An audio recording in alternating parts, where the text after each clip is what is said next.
السلام عليكم مرة أخرى. غادي نكملو في آخر ما تبقى من الكور ديال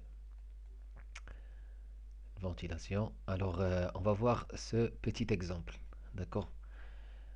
On va d'abord comprendre ce petit schéma-là. Donc, on a des escaliers pour accéder à cet étage. Cet étage comprend deux réseaux de ventilation. Un premier réseau que vous voyez ici en orange d'extraction. D'accord? Sur le point L, on a un ventilateur d'extraction et sur le point K, on a une bouche d'extraction. D'accord? Et tout ce linéaire-là, d'accord, c'est le réseau d'extraction. De l'autre côté, pour les bureaux, on a 1, 2, 3, 4 bureaux, d'accord, occupés a priori par une personne chacun. On a un réseau qui a dans sa tête, sur le point A, un extracteur, un ventilateur de soufflage, d'accord, qui va souffler de l'air neuf à travers toute cette gaine-là, d'accord, en passant par les points B, T, F, H, pour arriver aux bouches C, G, E, I, d'accord. Vu qu'on n'aura qu'un seul équipement par bureau, donc on aura besoin de souffler, d'accord, 25 mètres cubes par heure d'air neuf, d'accord. On prend entre 18 et 30, là on va prendre pour le calcul 25. Pour l'extraction, c'est 30, d'accord. Euh, Dans cet exemple-là, on va faire que cette partie-là du réseau, d'accord, que le système de soufflage. D'accord. Dans cette partie-là, je vous laisse faire le calcul de cette autre partie-là et me donner le résultat après. D'accord. Alors, pour comprendre c'est quoi l'objectif et comment on va l'atteindre, donc l'objectif est de déterminer les sections de chaque tronçon. On a le tronçon A, B, le tronçon B, C, le tronçon BD, le tronçon BE, DF, FG, FH et HI. On doit déterminer la section, d'accord, de la canalisation de chaque tronçon. Alors les canalisations, ils peuvent être rectangulaires comme ils peuvent être circulaires. Vous avez un PDF que je vous ai envoyé dans le cours. C'est un extrait du CPC de la climatisation, d'accord. Là, on a les sections usuelles circulaires et on a un deuxième tableau pour les sections usuelles rectangulaires, d'accord. Ce qu'il faut savoir, c'est que les sections rectangulaires, généralement, ils sont utilisés pour les gros volumes et les gros débits de ventilation. Alors que les sections circulaires, c'est pour les locaux moyens. D'accord? Quand on parle de locaux moyens, je veux dire par des classes, des bureaux, etc. Quand je parle de locaux importants, c'est le cas par exemple des grandes cuisines de restauration, c'est le cas des salles de théâtre, le cas des amphithéâtres, le cas des grands halls d'exposition et j'en passe. D'accord? Donc pour les grands volumes, les grands espaces, les grands débits, on va utiliser un réseau avec des gaines rectangulaires. Alors que pour les petits locaux, on va utiliser une répartition par un réseau de gaines circulaires. Je reviens. Donc là, pour faire le calcul, donc c'est la première chose, c'est de déterminer les sections. La deuxième chose, c'est de déterminer les caractéristiques du ventilateur, que ce soit le ventilateur d'extraction ou bien le ventilateur de soufflage. Dans notre cas ici, le réseau en vert, c'est un ventilateur de soufflage. Il y a deux caractéristiques principales qui sont nécessaires pour faire la commande, pour pouvoir le prix d'un extracteur, pour commander un extracteur ou bien un ventilateur de soufflage. Il faut avoir deux paramètres. Le premier paramètre, c'est le débit. C'est le débit total qu'il va souffler ou bien qu'il va extraire. La deuxième caractéristique, c'est la pression qu'il doit assurer. D'accord? Deux caractéristiques. Le débit et la pression. C'est bon? Le débit et la pression. Alors, premièrement, sans entrer beaucoup dans les calculs, juste en voyant les principes. Alors, le débit que cet extracteur doit assurer, c'est le débit. C'est la somme des débits qu'on doit... ce débit plutôt que qu'on doit souffler au niveau de ce ventilateur, il doit souffler le débit nécessaire à tous ces bureaux-là. D'accord? Pour chaque bureau, on a 25 mètres cubes. 4 bureaux, donc ça fait 100 mètres cubes à souffler. Donc principalement, il faut souffler 100 mètres cubes par heure.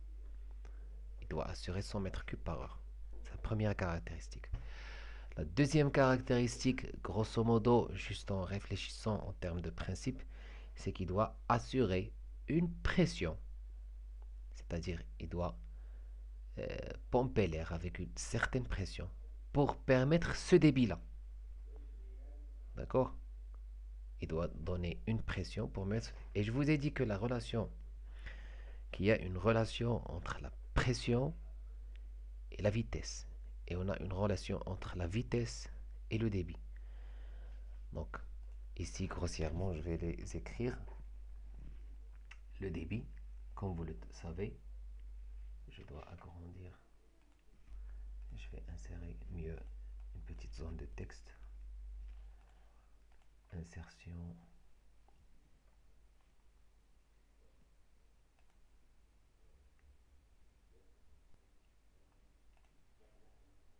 Texte.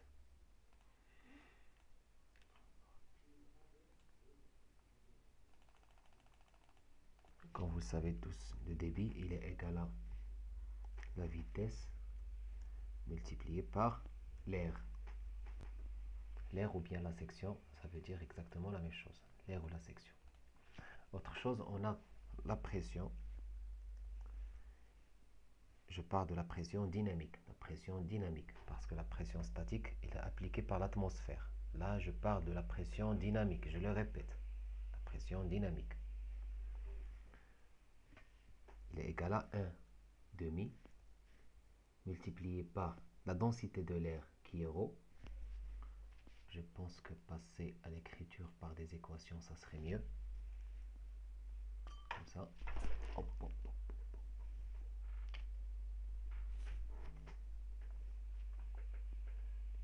Un petit instant.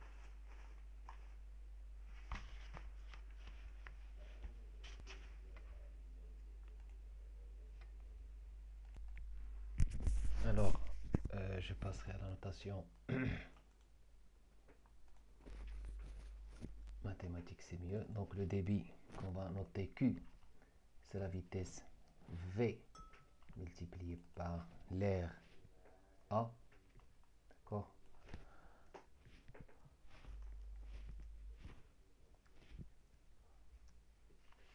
Et la pression P, c'est 1 demi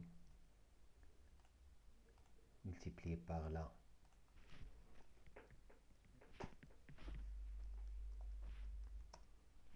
le ρ, qui est le ρ de l'air, c'est-à-dire la densité de l'air qui est 1,2 kg par mètre cube à retenir, d'accord? C'est la densité usuelle multipliée par V, la vitesse au carré. La vitesse au carré, d'accord?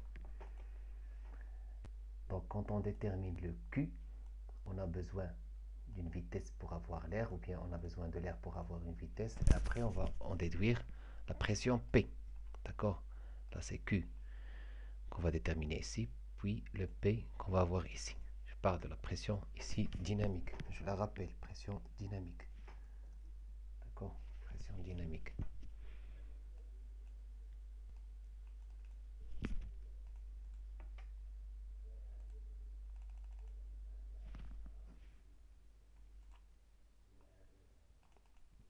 Je pense que c'est assez clair jusqu'à présent, la pression dynamique. Donc deux choses qu'il faudrait assurer dans l'extracteur ou bien l'insufflateur, c'est une pression dynamique et un débit.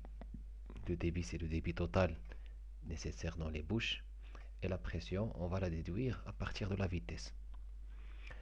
Donc, comment on va voir? Donc, premièrement, avant de parler du débit total et de la pression, on va d'abord déterminer les différentes sections et les différentes vitesses dans tous les tronçons. D'accord? Allons-y. Donc, sur le point C, on doit assurer 25, ou bien sur tout ce tronçon-là, on doit avoir 25 mètres cubes par heure. De même pour ce tronçon-là, pour celui-là et pour celui-là. D'accord? Alors, dans ce petit point-là, pour le tronçon FH, de même, on doit avoir aussi 25 mètres cubes par heure. D'accord? Mais ici, dans le tronçon entre D et F, ce tronçon-là, on doit souffler vers G et vers I. D'accord? Donc c'est la somme des deux. Donc ce tronçon-là, on doit avoir la somme. C'est 50 mètres cubes par heure. D'accord? Ici c'est 50 mètres cubes par heure. Je vais élargir un peu les...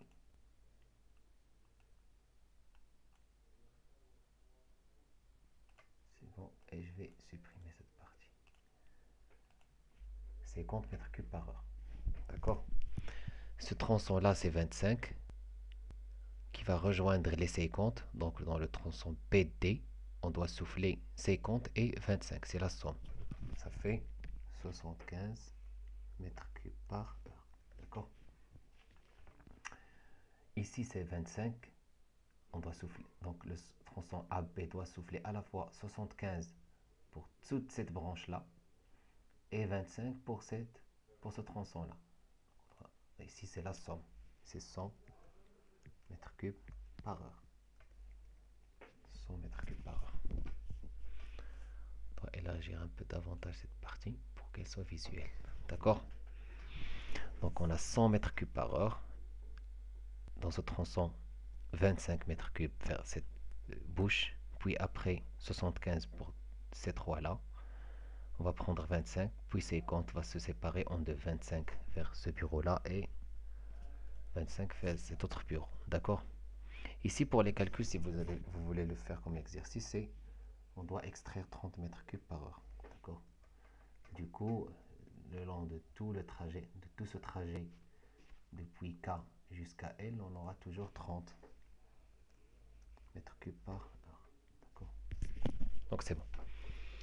Alors jusqu'à présent, on voit bien qu'on a plus ou moins trouvé le Q. D'accord? On a trouvé le Q. Le Q pour... je vais rétrécir ici le dynamique. P din. D'accord? On a trouvé le Q. On a besoin de trouver le A. D'accord? Pour trouver le A, alors on va fixer des vitesses maximales. Des vitesses maximales. Des vitesses maximales, pourquoi? Pour ne pas détériorer les conduites. On doit fixer des vitesses maximales pour ne pas détériorer les conduites, d'une part, et d'une autre part, pour avoir un certain confort acoustique, parce que de grandes vitesses vont impliquer des bruits sonores extrêmement nuisibles. C'est pourquoi, pour les canalisations qui sont dans les couloirs, on peut aller jusqu'à 5 mètres par seconde. D'accord? Alors que pour les canalisations qui vont entrer, on va choisir entre 2 et 3 mètres cubes 3 mètres par seconde de vitesse. C'est la vitesse qui détermine la nuisance sonore. D'accord? Donc ici, on va choisir 5 comme maximum et ici comme maximum 3. Si on cherche plus de confort, alors là, on va diminuer encore la vitesse. On va faire ici 4 ou bien 3 et ici 1 ou bien 2. D'accord? 1 ou bien 2 mètres par seconde. D'accord? Nous, pour des raisons de calcul, pour l'instant, ce qui est usuel, c'est 3 ici pour les branches terminales et 5 pour les couloirs. Et on peut aller jusqu'à 6 ou bien 8 dans des gaines. D'accord? Parce que les gaines sont assez enfermées et assez lointaines. Ce qu'il faut savoir, c'est que on a le débit qui est fixe. D'accord? Le débit, il est fixe. On le connaît. Le débit de chaque tronçon, on le connaît. Donc, si on augmente V, on aura une section inférieure. D'accord? Parce que Q est fixe. Si on a un V qui est inférieur, on aura une section qui est supérieure. C'est assez clair. D'accord?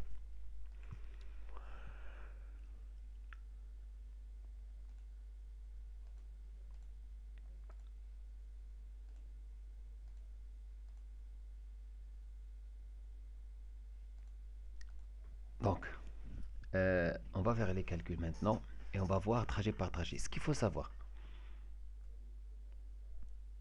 c'est que après avoir déterminé les sections, on doit déterminer les pertes de charge. Parce que ici, c'est la pression dynamique sur ce point-là, à laquelle on va ajouter les pertes de charge. Parce que les pertes de charge vont diminuer cette pression-là. Et on doit les récupérer. On doit prévoir une pression dynamique supérieure pour pouvoir compenser les pertes de charge. Il faut compenser les pertes de charge. Donc la pression totale ici, c'est la pression dynamique plus le delta P. Donc on doit ajouter plus le delta P. Donc ici, c'est, si on peut bien écrire les choses, la pression qu'on va avoir, c'est la pression dynamique plus le delta P. Le delta P, c'est la perte de charge de tout le trajet. D'accord? Donc on aura combien de trajets? Donc on a le trajet A, B, A, B, C, et on a le trajet A, B, D, F et G, et on a le trajet A, B, D, F, H jusqu'à I. D'accord? Et on a le trajet A, B, D jusqu'à E. D'accord? On a 4 trajets possibles. Donc pour chaque trajet, on doit calculer le delta P, les pertes de charge, pour chaque trajet. D'accord? Donc on va passer un petit peu vers les calculs. J'avais déjà prévu un petit tableau avec tous les calculs qui sont déjà faits. Et je vous invite à essayer de refaire les calculs vous-même. D'accord? Donc on va commencer.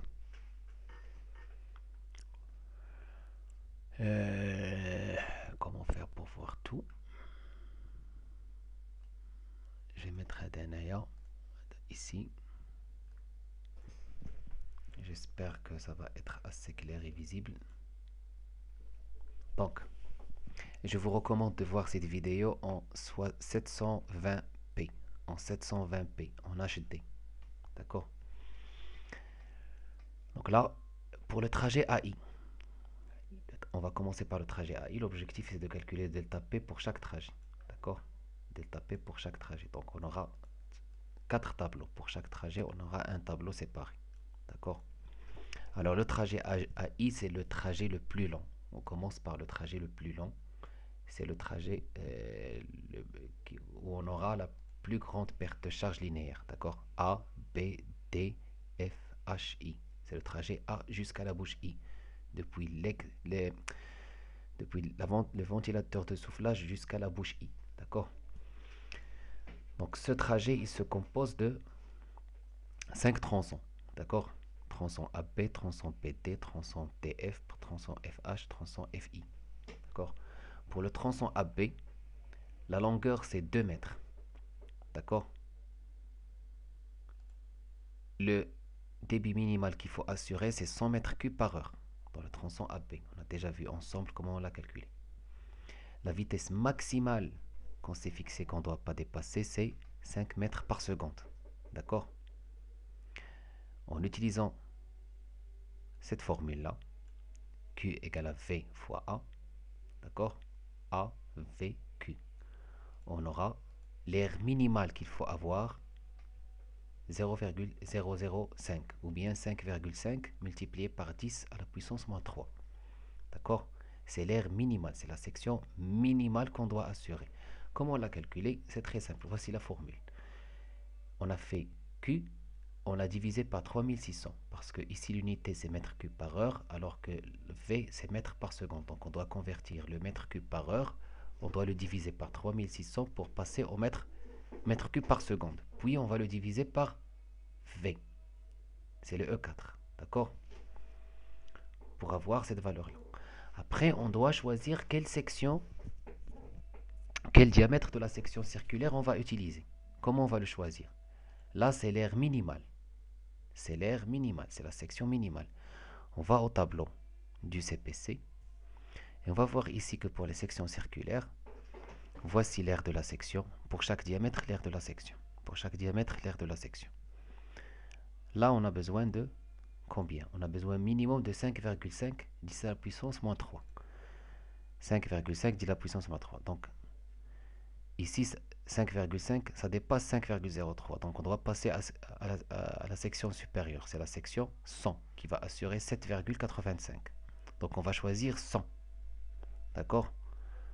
Parce qu'on n'a pas une section intermédiaire. C'est les sections qui se vendent sur le marché. 63, 80, 100, 125, ainsi de suite. Donc, on va choisir 100 qui va nous donner l'air 7,85 parce que c'est supérieur à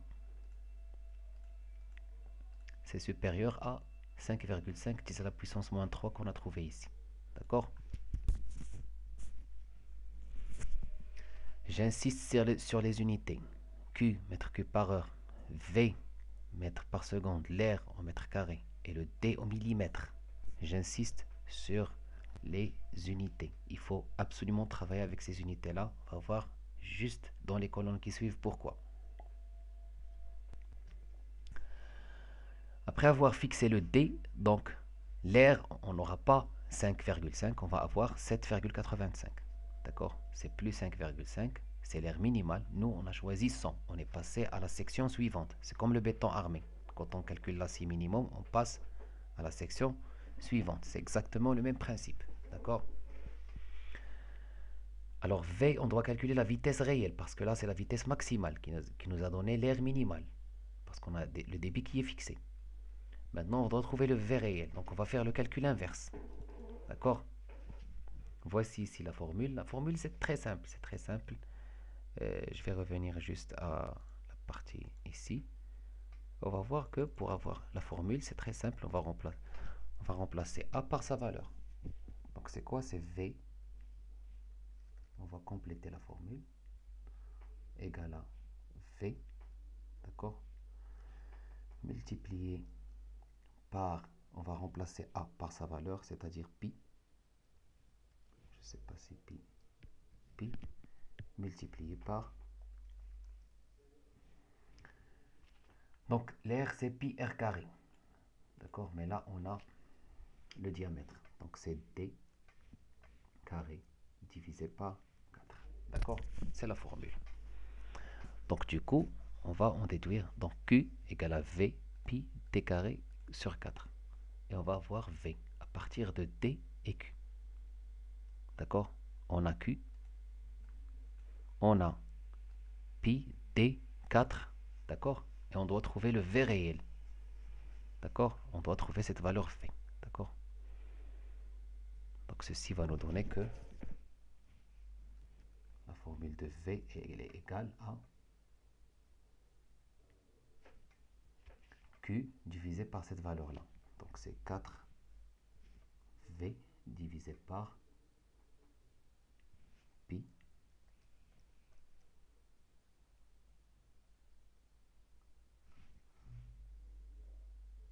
divisé par pi d carré. D'accord? Voici V. C'est la formule que j'ai employée ici. Il faut juste faire attention à la conversion d'unité ici. Parce que le V, j'ai fait une petite erreur ici. C'est V, c'est Q. Ici, c'est Q. C'est le débit. D'accord? 4 va aller en haut et les autres en bas. Donc c'est 4Q. Donc le V, on va l'avoir en mètres par seconde. Mètres par seconde. D'accord? Alors que le débit avec lequel on va calculer, il est en mètres cubes par heure. Donc dans la formule, j'ai fait un petit arrondi. 4, c'est 4Q. C'est dans la cellule T4. Divisé par 3600 pour convertir du mètre cube par heure en mètre par seconde. Divisé par pi, qui est 3,14. Divisé par le diamètre qui est en millimètres. D'accord? Le diamètre, il est en millimètres, donc je dois le diviser par 1000 pour le convertir en mètres. Le tout au carré. Et là, j'ai arrondi à deux chiffres après la virgule. Là, 2 pour arrondir à deux chiffres. Donc l'arrondi, c'est le nombre, c'est la formule, puis le nombre de chiffres après la virgule. J'espère que vous avez déjà fait un petit cours sur Excel pour bien comprendre ces éléments. Sinon, je suis disponible pour les expliquer, même si c'est des parenthèses. Donc cette même formule, pour le V. Donc, nous, qu'est-ce qu'on saisit? Cette formule va être répétée. C'est la même formule. D'accord? C'est la même formule qui est répétée. Donc, on entre le Q, on entre le V max. Vous voyez ici, c'est 3 parce que c'est le tronçon HI. C'est le tronçon HI, tronçon terminal, 3. Pour les autres, depuis F jusqu'à A, on a fait 5 dans la vitesse. Et ici, c'est les débits respectifs. 25, 25, 50, 75, etc. La longueur, ici, c'est 2 dans ce tronçon-là. Après 0,5, après 2,5, après 0,5, après 2. D'accord? Donc ici, l'air, on a vu la formule comment calculer. Le D, on va le saisir. À partir de quoi? À partir de ce tableau-là. On va chercher dans ce tableau-là, comme je vous ai montré. Donc je reviens.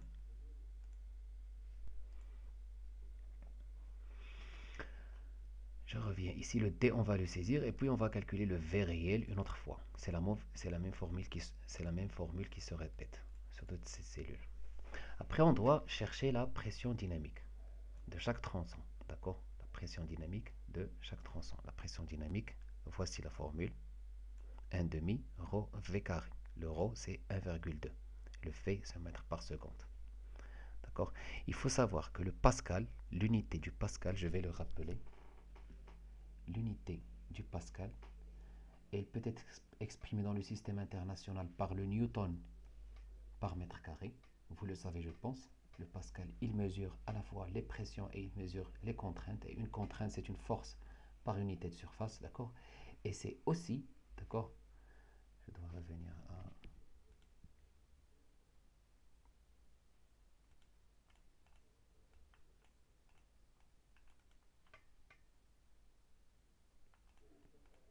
Il me l'a converti.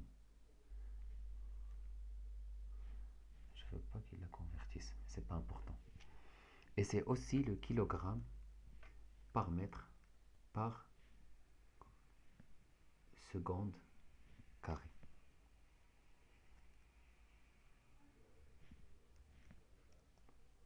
D'accord?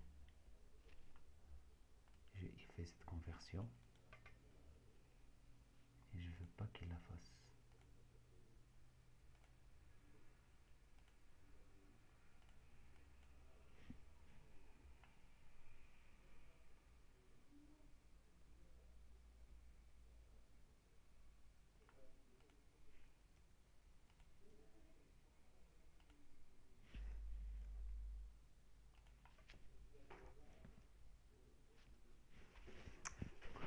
Et il se complique la vie.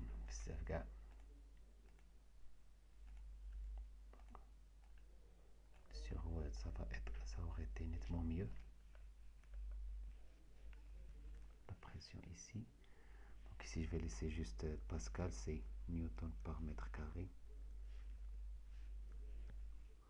Et c'est aussi le kilogramme par mètre par seconde carré. D'accord? C'est pourquoi le rho de l'air doit être en kg par mètre cube et le V doit être en mètre carré par seconde pour avoir vers la fin cette unité-là. D'accord? Il faut juste se rappeler de un demi rho V carré. D'accord? C'est ce qu'on va appliquer ici. Donc on a V. D'accord? Et le rho de l'air, on le connaît. Donc vous voyez que la formule elle est simple. 1 demi multiplié par 1,2 de la densité de l'air multiplié par V au carré. Et on arrondit à deux chiffres après la virgule. C'est la même formule qui se répète.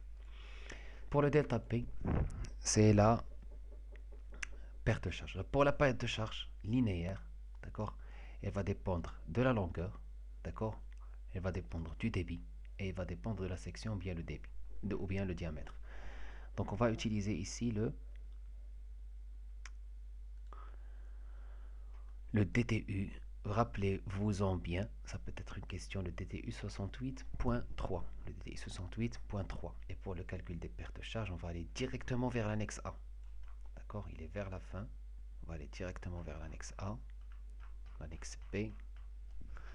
L'annexe A, il expose une méthode qui est très très simplifiée pour le calcul des pertes de charge linéaires parce qu'ils sont assez compliqués. C'est pas aussi simple.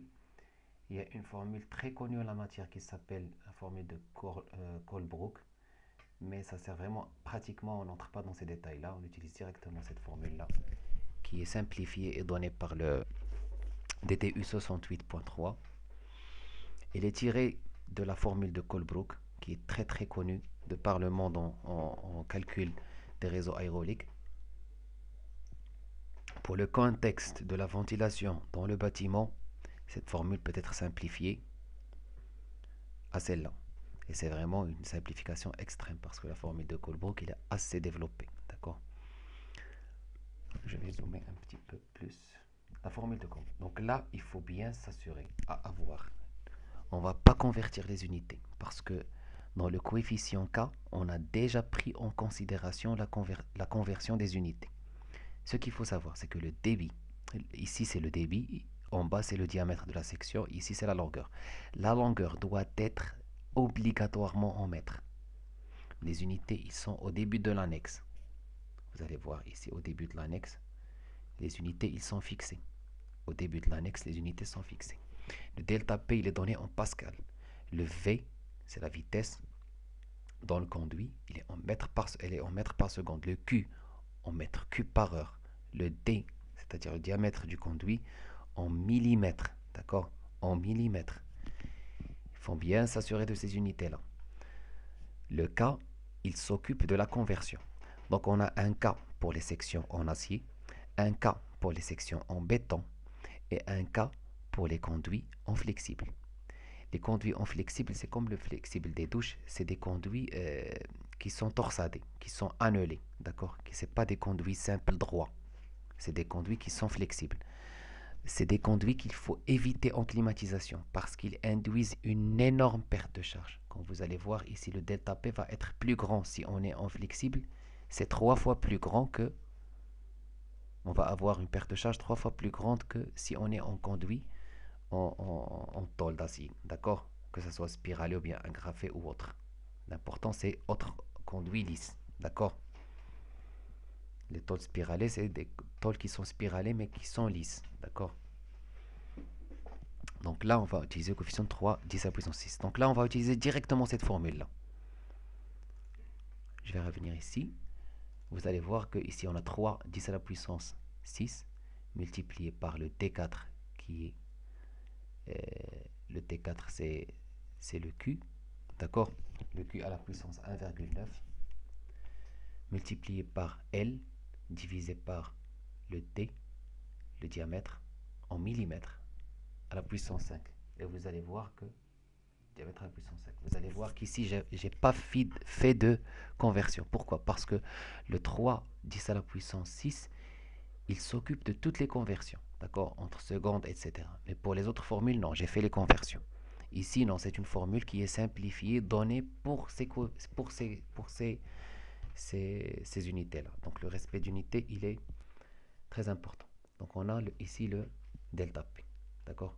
Et vous voyez que le delta P, c'est important. La perte de charge, elle est aussi importante que la pression dynamique. C'est presque quasiment 40% ici. Donc c'est pas quelque chose qu'on peut négliger.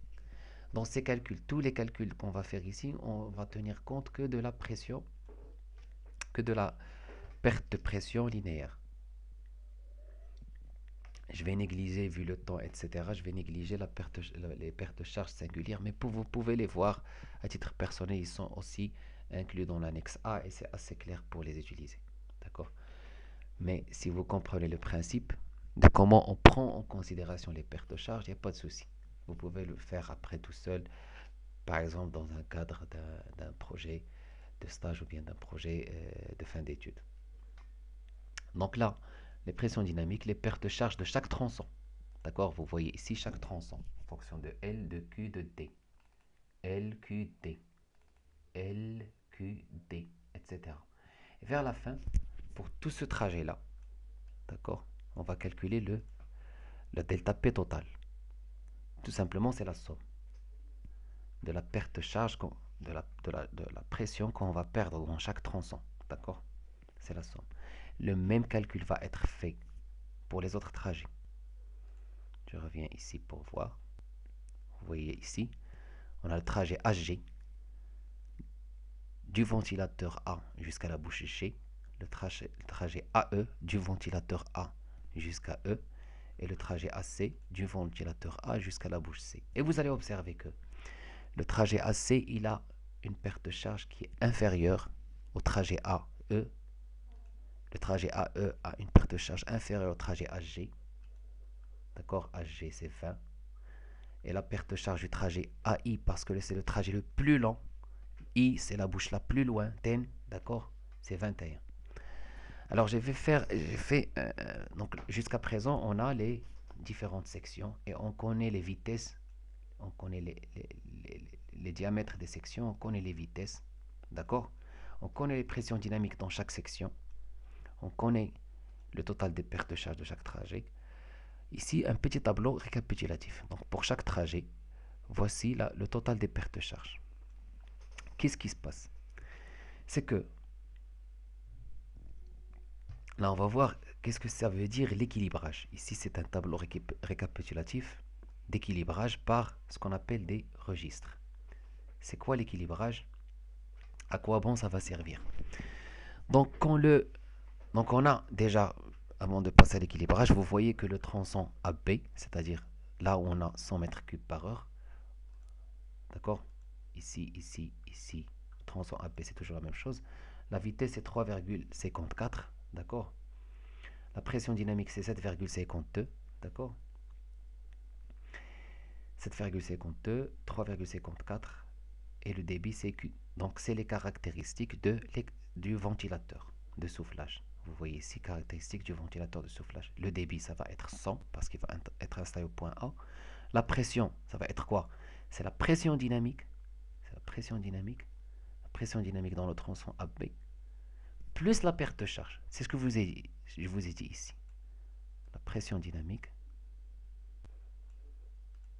plus la perte de charge, la delta P.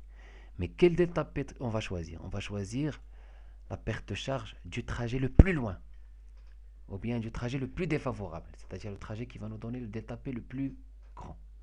Donc ici, vous voyez que c'est 29, c'est-à-dire c'est le delta P max, c'est-à-dire le delta P de ce trajet-là, 21,60, plus 7,50. La pression dynamique, pour faire bouger l'air, plus ce qu'on va perdre, d'accord, dans le trajet. Donc le total c'est 29, à peu près 29. Donc on a un débit de 100, une pression de 29 et une vitesse de 3,54. Comme vous voyez dans le tronçon AP, quel que soit le trajet, on a 3,54. C'est normal. D'accord? Donc là, c'est les caractéristiques du ventilateur. D'accord? Et là, c'est les sections de chaque tronçon. Voici, excusez-moi, voici les sections, les diamètres des sections de chaque tronçon. Donc tout est clair. Qu'est-ce qui nous reste? Il faut équilibrer le réseau. Pourquoi? Alors quand on va souffler avec ce débit et avec cette pression, les trajets n'ont pas la même résistance, ils n'ont pas la même perte de charge. Qu'est-ce qui va faire l'air? Il va favoriser les trajets qui ont la moindre perte de charge. C'est-à-dire, au lieu d'avoir 25, 25, 25, 25, comme on a prévu dans les calculs, on va avoir ici un débit supérieur à là. Et là, supérieur à là. Et là, supérieur à là. Pourquoi? Parce que là, l'air a moins de résistance. Alors que là, sur ce trajet-là, qui est très long, le conduit, il est résistant. Donc, il ne va pas laisser l'air passer. Donc, on aura ici un débit, une vitesse d'air qui est très inférieure à là. Alors que normalement, on doit respecter cette répartition-là. Donc, l'idée, c'est quoi? Pour équilibrer le réseau, qu'est-ce qu'on va faire? On va tout simplement faire en sorte à ce que chaque trajet, tous les trajets, quel que soit le trajet parcouru par l'air, on va avoir la même résistance, c'est-à-dire les mêmes pertes de charge. Vis-à-vis du début de soufflage, il va trouver la même chose, quel que soit le trajet qu'il va prendre. Donc il va suivre la répartition qu'on veut, nous, pour les débits. Donc il faut que pour tous les trajets, on ait la même perte de charge. Donc qu'est-ce qu'on va faire? Il y a deux façons de faire. Soit qu'on va changer les sections, d'accord? Par exemple, les sections des tronçons ici, d'accord? Ou bien il y a la deuxième façon de faire, parce que, comme vous le savez, quand on va réduire la section, on va augmenter la vitesse, mais on va aussi augmenter la perte de charge. Parce que la perte de charge, elle dépend de la vitesse. D'accord? Donc on peut faire ce chemin-là, c'est-à-dire on va changer l'EDA, mais ça va nous prendre un peu beaucoup de temps. Il y a une autre méthode qui est un petit peu plus facile, ça veut dire quoi? Elle consiste à faire quoi? Il consiste à ajouter ce qu'on appelle des registres. Pour être très très simple, les registres, c'est des obstacles qui vont créer une perte de charge singulière. D'accord? Voici un exemple de registre. Comme vous voyez ici, dans l'extrait court Porsche que je vous ai aussi envoyé, page 20, page 5, d'accord? Vous allez voir ici les registres. Là, c'est un registre sur une section cylindrique et là, un registre sur une section rectangulaire. C'est quoi un registre? C'est une petite fermeture qui va résister à l'écoulement de l'air. D'accord? Alors, en fonction de l'ouverture, c'est D sur D. Combien on l'a ouvert? D sur D. D'accord? Si D est petit, donc on a une petite ouverture. Là, il est ouvert à 20%, 30%, 40%, 50% jusqu'à 90%. Donc si on l'ouvre à 20%, donc on va créer une perte de charge de 30. Là, c'est ce qu'on appelle le coefficient de perte de charge. C'est le coefficient de perte de charge. D'accord? C'est quoi les pertes de charge? Je vais vous mettre ici la formule. La formule, la voici.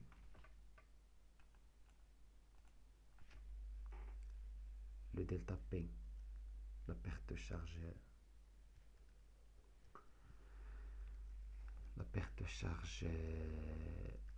j'ai oublié de mettre en équation. Le delta P singulière. Là, on parle du registre, plus précisément du registre. D'accord? C'est ce qui nous intéresse maintenant. Singulière du registre. Dans notre cas, c'est du registre. C'est xi. D'accord? C'est xi. Xi, c'est cette valeur-là. On appelle xi, c'est le coefficient de perte de charge.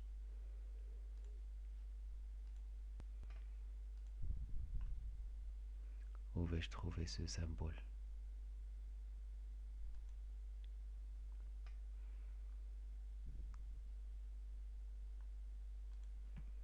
C'est xi multiplié par, très simple, la pression dynamique. C'est tout. C'est le xi multiplié par la pression dynamique et c'est tout. Quand je dis pression dynamique, ça veut dire 1 demi rho v carré. Xi multiplié par la pression dynamique 1 demi rho v carré. D'accord? Donc si on va installer la pression dynamique du tronçon où on va mettre le registre. Donc là, vous voyez le xi. Donc ça va jusqu'à 0,2 jusqu'à 30 fois. D'accord? Comment on va faire? Donc voici le delta P de chaque trajet. Nous, on doit avoir le même delta P. Donc on doit ajouter un delta P registre. Donc ici, c'est le maximal. Donc on n'a rien à ajouter pour le registre. Là, c'est 21 le max. Ici, c'est juste 20,69. C'est la différence. Ça moins ça. Donc on doit ajouter un registre pour assurer cette delta P. Là, il faut ajouter un autre registre pour assurer cette delta P jusqu'à la fin. Le AC, c'est le trajet le moins résistant, qui a le minimum de perte de charge. Là, on doit avoir une grande fermeture. On va chercher pour chaque trajet la perte de charge, d'accord? Et là, la pression dynamique du dernier tronçon, parce que le registre, on va le faire ici. Le registre, on va le mettre ici. On va ajouter des registres ici. Donc là, voici, là, c'est là où on va ajouter des registres. Je vais ajouter ici des registres. R. Registre. Pour créer une perte de charge singulière. R. D'accord? Je vais ajouter aussi ici un registre R. C'est-à-dire une petite fermeture pour résister. J'ai fait une petite erreur. Je ne vais pas ajouter ici un registre parce que déjà c'est le point le plus loin. Donc c'est pas la peine que j'ajoute un registre. Je vais ajouter un registre juste ici, là et là. D'accord? Donc comme vous voyez, là j'ai pas besoin de registre parce que c'est le chemin le plus long, le trajet le plus long. Donc ici 2,429, d'où je l'ai tiré, la voici. C'est la pression dynamique du tronçon PC. PC. Et ici DE. Le trajet AE, je vais vers DE. D'accord? Pression dynamique. La même chose AG. A jusqu'à G. Je vais faire un registre entre F et G. Je vais chercher FG. Le voici. Pression dynamique 2,99. Comme je vous ai dit, pour pouvoir appliquer cette formule-là, parce que P singulière, c'est xi, pression dynamique. Nous, on connaît P singulière, on a P dynamique, on doit chercher xi. Voici xi. On va diviser P du registre par P dynamique. D'accord? Et on a trouvé xi. Et en trouvant xi, on va déduire l'ouverture. Voici l'ouverture. L'ouverture, il est là. D'accord? Je vais un peu zoomer. Donc ces valeurs-là sont pour les conduits circulaires. Donc la xi 0,23, on veut xi 0,23, à peu près 0,2. Donc on doit ouvrir à 80%. Voici l'ouverture. Là c'est 100% parce que on cherche rien. Donc pas de registre. Ouverture totale. Conduite ouverte. La conduite ouverte à 80%. Après, pour le trajet AE, on doit avoir un xi de 4,5. C'est presque 0,5. Donc on doit ouvrir à 70%. D'accord?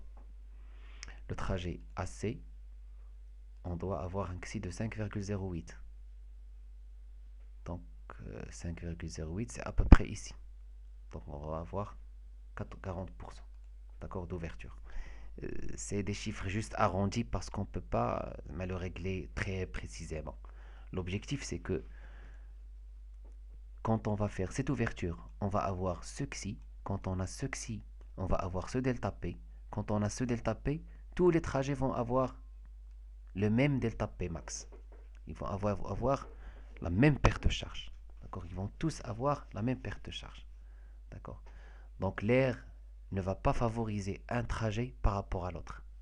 On ne va pas voir un trajet où on aura un grand débit, un trajet où on aura un très faible débit. On aura les débits tels que voulus initialement. Les débits seront bien répartis. C'est ce qu'on appelle l'équilibrage. C'est qu'il faut avoir l'équilibrage. Son objectif, c'est avoir la même perte de charge, quel que soit le trajet parcouru. Rappelez-vous bien, l'équilibrage consiste à avoir la même perte de charge, quel que soit le trajet parcouru. D'accord?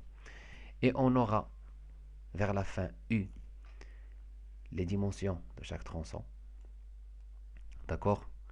Les caractéristiques du ventilateur de soufflage, ainsi que les ouvertures de registre, c'est-à-dire les ouvertures de registre qu'on va faire à côté de chaque bouche pour pouvoir équilibrer le réseau.